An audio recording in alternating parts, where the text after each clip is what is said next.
नमस्कार, आप देख रहे हैं न्यूज़ पंच और मैं आपके साथ शिल्पी जायसवाल। आज की जो हमारी डिबेट है वो थोड़ी अलग खास होगी क्योंकि इसमें हम 2027 के बारे में बात करेंगे और 2027 के उस पीडीए फॉर्मूले के बारे में बात करेंगे जो अखिलेश यादव कई समय से लेकर के आए। लेकिन पीडीए में जो पीडी का जो वर्ड उन्होंने निकाला है उस पर जनता क्या कुछ कहेगी, हम सीधे जनता से बातचीत करेंगे। सर, अखिलेश भैया लगातार 27 के चुनाव की तैयारी में लगे हैं। उनका पीडीए फॉर्म ठीक, अल्पसंख्यक पंडित और ये आपका जो भी है दलित और क्या कहते हैं पिछड़ा वर्ग, ठीक, वो आते हैं। अब उनका क्या फॉर्मूला है कि मुस्लिम और यादव के जो समीकरण हैं उनको हटा करके इनको लेके क्यों चल रहे हैं और पीड़ित पंडित, इसका क्या मतलब है? देखिए, आपके चैनल के माध्यम से बताया हूँ, अखिलेश भैया पहली बात तो सत्ता में आने के काबिल की है नहीं। उनके अंदर कोई क्वालिटी ही नहीं है कि वो सत्ता में आएंगे। अखिलेश भैया आज जैसे गिरगिट रंग बदलते हैं उसी तरह 2027 के चुनाव को देख के अखिलेश यादव रंग बदल रहे हैं। कभी वो पी से पंडित बताते हैं, कभी वो पी से पीड़ित बताते हैं और दलितों का कह रहे हैं कि हम दलितों के हितैषी हैं। पीडीए का फुल फॉर्म है परमानेंट दलितों का अपमान, ठीक है। तो अखिलेश भैया जो है कि 2027 के चुनाव को देखते हुए ये आपने कहा पीडीए का क्या मतलब बताया?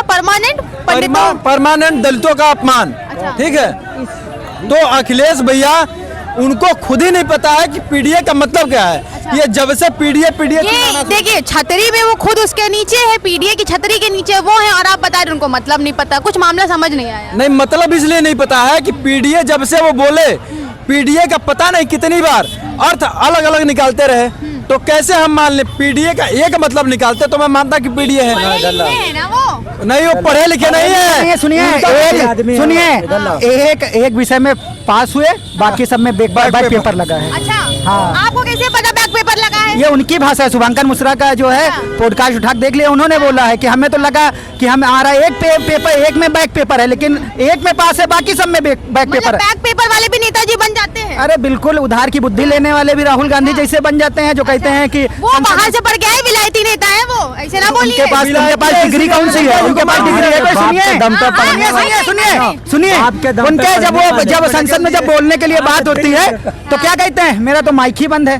तो जब उनको स्पीकर साहब बोलते हैं, टेक्निकल प्रॉब्लम हो जाती है। अरे कुछ नहीं, उनसे बोलते हैं उनकी बाकायदा बेइज्जती करके कि साहब माइक खुला हुआ है, आप बोलो तो। और सुनिए, वो जब राहुल गांधी बोलने की बारी आती है तो पीछे से एक पर्चा आता है, ठीक है, तब वो बोलते हैं। उसके बाद वो पर्चा खत्म हो जाता है, फिर अपोजिशन बोलता है, उसके बाद दूसरा पर्चा आता है, फिर वो बोलते हैं। उधार की बुद्धि लेने वाले ये बैठेंगे सत्ता में, आतंकवादियों का समर्थन करने वाले मसूद अजहर जी, अफजल गुरु जी बोलने वाले, ये लोग बैठेंगे आतंकवादियों का समर्थन। एक बंदे ने सही कहा था कि राहुल गांधी को नहीं डरना चाहिए। अरे राहुल गांधी काहे डरेंगे जिसे आतंकवादियों का समर्थन हो, पाकिस्तान का समर्थन हो? ऐसे लोगों को डरने की जरूरत है? अरे इन जैसे लोगों को ह्यूमन बम बन के ब्लास्ट करने की जरूरत है। राहुल गांधी को ये दिल्ली ब्लास्ट में फटना चाहिए, जयपुर ब्लास्ट करने चाहिए, अयोध्या ब्लास्ट करना चाहिए, लखनऊ ब्लास्ट करना चाहिए, मुंबई ब्लास्ट करना चाहिए, या कांग्रेस ने जो 26/11 करवा दिया था वो करना चाहिए। उसके बाद $25 मिलियन दे दिए पाकिस्तान को, तो ये सब करना चाहिए। बाकी देश हित की बात तो बीजेपी करेगी। जो और क्या देशद्रोही वाले जो काम है ये सब कांग्रेस को शोभा देते हैं, वही कांग्रेस को करना भी चाहिए। अच्छा, चलिए, भैया ने तो बता दिया कि सब देशद्रोही है। मुझे आपसे उम्मीद है कि आप सपा के अगेंस्ट नहीं बोलेंगे, आप बोलेंगे अखिलेश भैया के अगेंस्ट। देखो, किसी की तरफ नहीं, ना मैं बीजेपी ना मैं सपा। मैं ये बोल रहा हूँ, मैं सच्चाई बोलता हूँ। मैंने जो देखा मैं वो बताऊँगा। देखो, इनकी सरकार में ऐसा होता था 2009 में मैं जब दिल्ली जाता था ट्रेन से तो बहुत गंदगी उसमें ट्रेन में दिखाई जाती थी। कहीं भी थूक रहे हैं, कहीं भी बोतल फेंक रहे हैं, कहीं भी कुछ भी कर रहे हैं। और 11 में भी इनके वही चीज़ें, दंगा फैलाने वाले काम। मिट्टी का तेल मिल रहा, हम लोग गाँव जाते थे, मिट्टी का तांगे से हम लोग गाँव जाते थे, बड़े गड्ढे रहते थे। आज वही रोटे जब रोड बन के चमक गई है तब ये अपनी गाड़ियाँ निकालते। और वही समय था इनके में जब मिट्टी का तेल हम लोग मिलता था, उसमें 5 किलो मिलना चाहिए, 2 किलो मिलता था, 3 किलो कहीं गायब। चीनी मिलती थी, 2 किलो मिलती, 3 किलो गायब। ऐसे वहाँ के प्रधान करते थे सपा के लोग, इनके कार्यकर्ता में। तो कहीं ना कहीं बाबा का जब से शासन आया है तो हम लोगों को ऐसा कुछ चीज़ें, ऐसी सुविधा मिली है जो कि मतलब हम लोगों को, जनता को, जो जनता है वो मतलब योगी आदित्यनाथ को हनुमान जी का रूप मानते हैं, जिसके भगवान पूजते हैं। अच्छा। भगवान का रूप मानते हैं। भगवान तो अखिलेश यादव भी मानते हैं, उनको भी वो भी पूजते हैं, तो वो क्या काहे का रूप है फिर अगर वो हनुमान जी का है तो? कौन पूछता है हनुमान अखिलेश जी भी समझ तो नहीं पाया। अखिलेश जी विष्णु भगवान भी तो बने हुए हैं, वो भी तो नहीं पूजते देखो, हैं। नकली विष्णु भगवान। उनको जनता नहीं मानती ना, हाँ। उनके अपने लोग भी नहीं मानते हैं। उनके अपने लोग ट्विटर पे कितनी गालियां आपने- लिखते हैं, आप देखोगे ना जाने कितने ट्विटर पे इनको गालियां लिखते हैं इनके लोग अपने। और हमारे योगी आदित्यनाथ को जनता सपोर्ट करती है, जनता हर बार जिताएगी। आपने कभी ये देखा 2027 है? में फिर जीतेंगे योगी आदित्यनाथ आपने डंके की सुनिए, चोट पे। आपने कभी ये सुना है पूरे भारतवासियों से, कभी भी आपने सुना नहीं होगा कि हमें मायावती मॉडल चाहिए, हमें मुलायम मॉडल चाहिए, हमारे प्रदेश में अखिलेश मॉडल चाहिए। लेकिन आज पूरा भारत मांग कर रहा है कि हमें योगी मॉडल चाहिए, क्योंकि योगी से अच्छा मुख्यमंत्री न इससे पहले कभी हुआ, न आने वाले इतिहास में कभी होगा। अच्छा, अगर बात ये है तो ये बताइए, आकाश आनंद जो हैं बसपा के इस समय चहीते एक चेहरे माने जा रहे हैं, और जिस तरह से वो चुनावी रणनीति लगातार कर रहे हैं, उस तरह से तो लग रहा है कि अब उनकी ही जीत हो। आज देखिए, मैं पहली बार तो सब शब्दों में बता देता हूँ, मैं बहुजन की कभी शिकायत करते मैं बहुजन को कभी भी अपने चैनल किसी चैनल के माध्यम से गलत नहीं बोला हूँ। बहन कुमारी मायावती की सरकार अच्छी थी, उनके कार्यकाल अच्छे थे, लेकिन अभी हाथी बहुत दूर जा चुकी है। अच्छा, हाथी बहुत दूर जा चुकी आप है। भूल गए जब हाथी पैर रखता है तो चींटी भी मर जाती है। हाथी जो है ना कि विकलांग हो चुका है ना। बात यह है, एक ही सीट थी, हमारे विधानसभा से थी, हमारे बहुत करीबी थे उमाशंकर भैया, आज गुजर गए, हमें तकलीफ है। तो वो हमारे उमाशंकर भैया की सीट थी, जो बहुजन की इकलौती सीट थी, वो हमारे विधानसभा से थी बहुजन की सीट। लेकिन अब जो है बसपा, मैं ये नहीं कह रहा हूँ बसपा इस बार सीट पाएगी, ये भी कह दे रहा हूँ, बसपा इस बार सीट पाएगी, समाजवादियों से अधिक पाएगी, लेकिन सत्ता में नहीं आएगी। सत्ता में हमारे मुख्यमंत्री जी योगी आदित्यनाथ ही रहेंगे। 29 चलिए, के इन्होंने- बाद चांस है। अच्छा, 29 के बाद किसका चांस है? मायावती जी का 29 के बाद चांस है। ये तो बाबा को 47 तक देखना चाहते हैं। नहीं, बाबा प्रधानमंत्री बनने वाले हैं। हाँ, गेम पलट रहा है, खेलवा होगा। मुख्यमंत्री, अच्छा मान लीजिए आप 29 में कह रहे हैं, तो 27 से 29 तक फिर कौन मुख्यमंत्री रहेगा? 27 से 29 तक अभी तो बाबा हैं, ठीक है। 27 में जीतेंगे, 29 में होंगे पीएम के चुनाव। हाँ। ये चेहरा जो है प्रधानमंत्री जी का, अब वो हमें एक तरीके से कहते हैं नहीं, जब तक फूल खिलता है तब तक अच्छा लगता है। अब थोड़ा थोड़ा हमें जो है योगी मॉडल पसंद आ गया। अच्छा। क्योंकि पहले 56 इंच का छीना चला, हाँ। फिर सबका साथ सबका विकास चला। हाँ। इस बार क्या चला था? हाँ। इस बार चला था मेलोडी? मेलोडी नहीं। हाँ। यही तो तुम्हारी गलत फहमी हो गई। हाँ। आप मेलोडी के चक्कर में रह गए।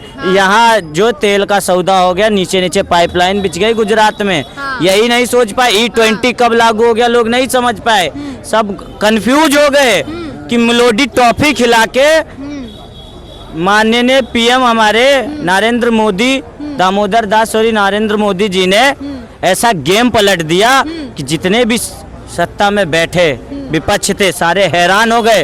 अरे हम मेलोडी की तारीफ करें या फिर हम टॉफी की तारीफ करें, या हम इटली की जो हमारे क्या बोलते हैं, समझ रहे, हाँ। मेलोनी हमारी इटली की खूबसूरत महिला, हाँ। जिनको अगर देखा जाए तो सोनिया गांधी प्रियंका गांधी से भी अच्छी निकल गई। अच्छा। और क्या, उन्होंने कम से कम एक ऐसे हमारे भारत के प्रधानमंत्री जी का साथ तो दिया उस वक्त पे जहाँ एक तरफ जेएनजी खड़ा था। तो उन्होंने उनका नारा भी तो है, सबका साथ सबका विकास। हाँ, तो सबके साथ है, सबका विकास है। और क्या चाहिए आपको क्या यही चाहिए? लूटपाट चाहिए? लूटपाट घर बनाओ ये नहीं चाहिए ना, सबका साथ सबका विकास चाहिए तो अच्छी बात है, आप सबका साथ सबका विकास लेके चलो। लेकिन हाँ, रही बात सीएम की, सीएम का जो पद है वो सबसे बड़ा पद होता है।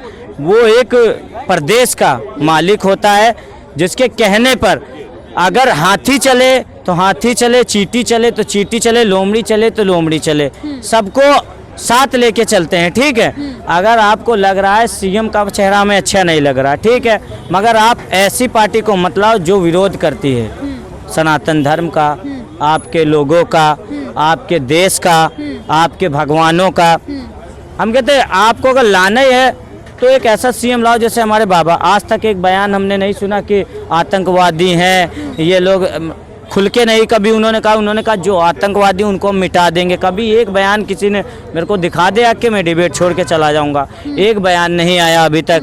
और इनकी तरफ से हिंदू हिंसक होते हैं, और हिंदू क्या है, मैं तो गॉड में बिलीव नहीं मिला के करता हूँ। अखिलेश जी सिर्फ हिंदू का समर्थन नहीं करते, बाकी सबका समर्थन उनके पास। बिल्कुल बिल्कुल, देखिए अब तो सब छोड़ के जा रहे हैं, अभी पंडितों का पैर पकड़ रहे हैं, जो कभी पंडितों को गरिया रहे थे उनके नेता, क्या नाम है उनका, राजकुमार भाटी, अभी तक उनको नहीं कुछ किया गया है। हाँ। और आज भी वो बैठे हुए हैं उन्हीं के साथ कंधे पे कंधा मिलाकर। एक तरफ अखिलेश जी कह रहे हैं कि ब्राह्मणों का हम सम्मान करते हैं, मतलब हमें दिखाना क्या चाहते अरे तो ठीक है, देर आए दुरुस्त आए। अरे तो पीडीए सुबह का भोला शाम को घर वापस आता है, उसको भोला नहीं कहते। तो वो चीज ब्राह्मण समाज समझ रही है ना।